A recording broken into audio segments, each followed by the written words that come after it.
Hi everyone, so I'm showing you what this t-shirt looks like on me so far, and we're going to be changing this and turning it into a tank top. Simple steps, let's get started.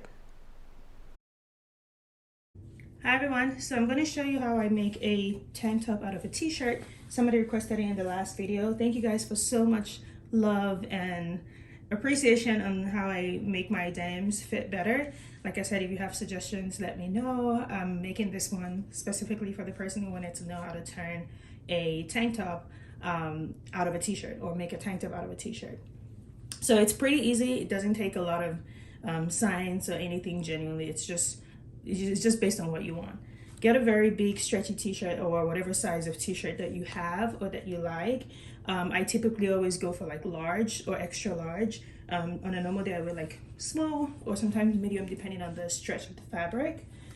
So the measurements you would need would be your bust and your waist. So for me, my bust is a 35 or sometimes 34, but 35 just to be relaxed so I can wear like, you know, feel comfortable. And then my waist is a 28, not 24, 28. So what I'm gonna do is divide that by 4, and that way it's just easy to work with. So I already went ahead and turned my t-shirt inside out. So like I said, you just need your bust and your waist measurements. So my bust is 35 divided by 4, so that's like 8.5. Hold on. 8.75. Okay, so I'm gonna take your tape measure, 8.75, which is like 8.25 or 8 3/4. So I'm just gonna go ahead and put that, see, to about here. So I turned it inside out so I can mark it, and that way you guys can see what I'm working with.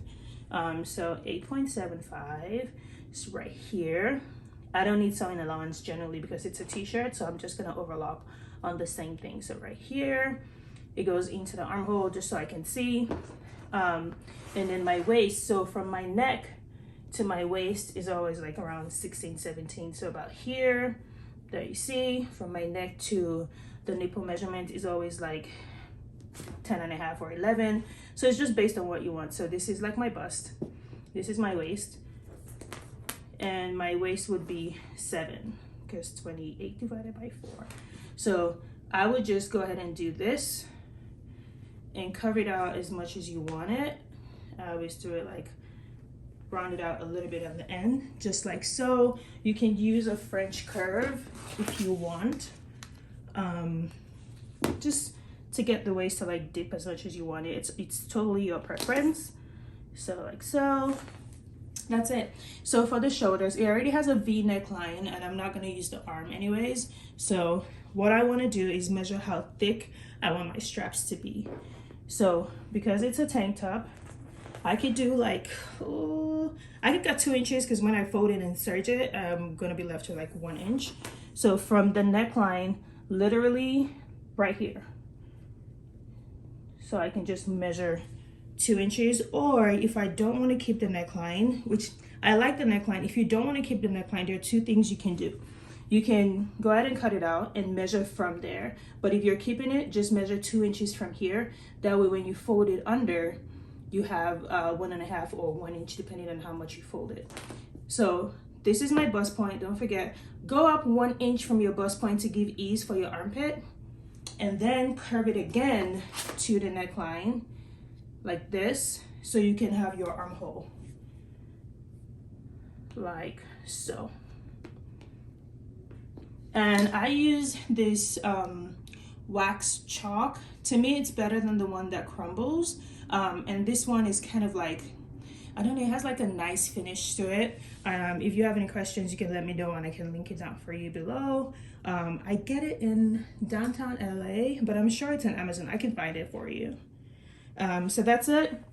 I already have the neckline that I want, keeping the front and then the back the way it is. And then just don't forget, when you sew, you're gonna do this like that, and that's it. So now we cut. Since I'm cutting on my mat, I can go ahead and just use this. This is from Fiskars, not sponsored whatsoever, but just showing you what I use on my cutting mat. And my cutting mat is 70 by 38. So I just do this, There you go.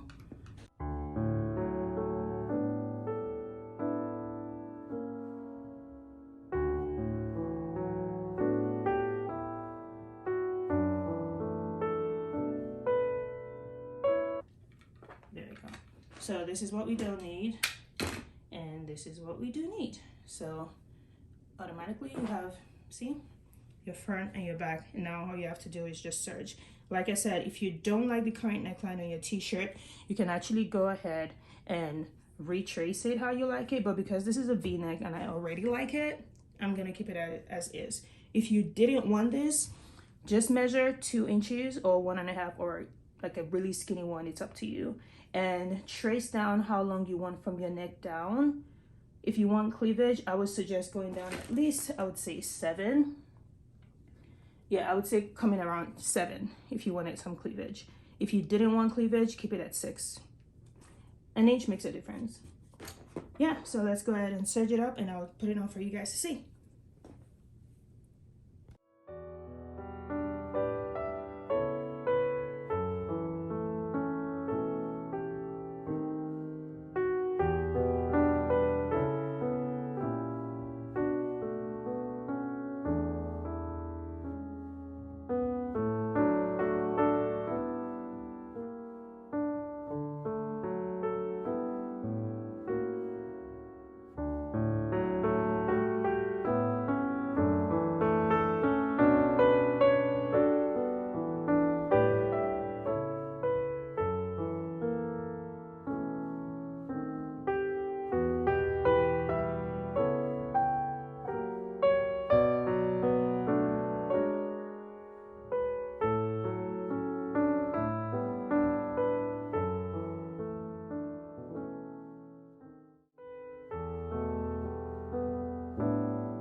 This is it when you tuck it into shorts. As you can see, it's seamless, like it literally hugs your body. That's why I do the bust and waist measurement. If you want a freer t-shirt, then just work on the bust and leave the t-shirt at least 1 or 2 inches bigger on the hips or on the waist. But personally, I like to take it in, so that way when I put it in my jeans, it's not riding out. It literally fits like a bodysuit right now, and it's not even a bodysuit. Like, this is a full t-shirt. But yeah, that's how I do it.